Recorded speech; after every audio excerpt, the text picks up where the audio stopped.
squat. The difference between a split squat, feet are going to be stationary compared to a lunge. Like a forward lunge, I got one foot going forward, lateral lunge going out to the side, posterior or reverse lunge going backwards. So again, split squat, it's just both legs are stationary, no leg is moving.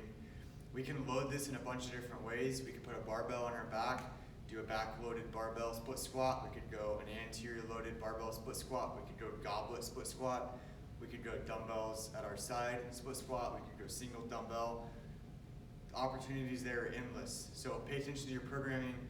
Make sure you are aware or even know what way we are loading it, whether it's a barbell, kettlebell, dumbbell, one-side, two-sided, etc.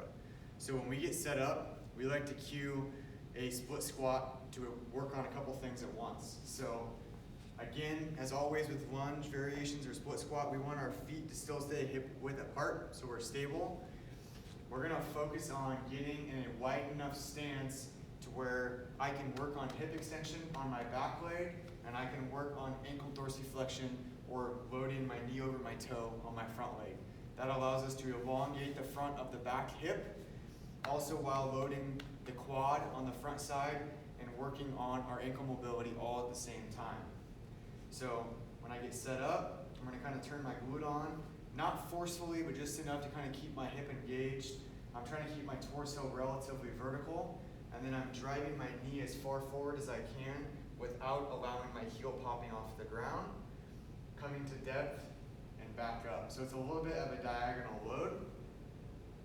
Back to the top, forward facing view.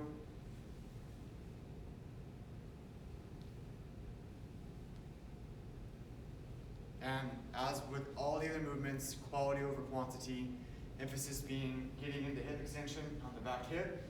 Some of you will be able to scoot that foot back further than others.